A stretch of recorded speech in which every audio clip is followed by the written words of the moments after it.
Arrêtez de remonter les Françaises et les Français les uns contre les autres. Vous avez le droit de vous opposer, vous avez le droit d'être brutal, vous n'avez pas le droit de mentir sur un sujet aussi grave. Vous incarnez surtout, Monsieur le Premier ministre, la complicité de la France avec le génocide mené par Netanyahou contre le peuple palestinien. Vous avez menti en affirmant que la France ne livrait aucune arme à Israël. C'est le peuple de France qui vous a contraint à la plus minime des décences. Reconnaître l'État de Palestine qui agonise par l'abandon du monde. C'est le peuple qui sauve l'honneur de la France en brandissant le drapeau palestinien partout.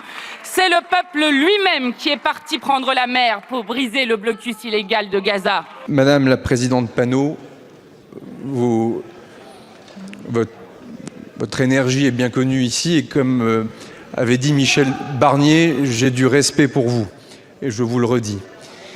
La seule chose que je ne peux pas accepter, vraiment, c'est de dire que la France a participé à un génocide à Gaza.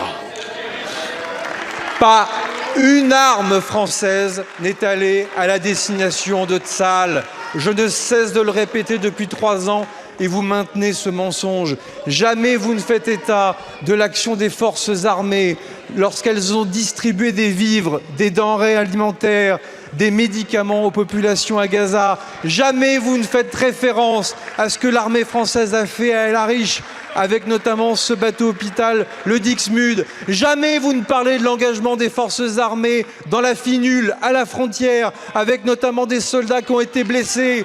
Donc arrêtez de caricaturer et de mentir sur la position de la France, sur un sujet aussi grave et aussi sensible. Arrêtez de remonter les Françaises et les Français les uns contre les autres. Vous avez le droit de vous opposer, vous avez le droit d'être brutal, vous n'avez pas le droit de mentir sur un sujet aussi grave.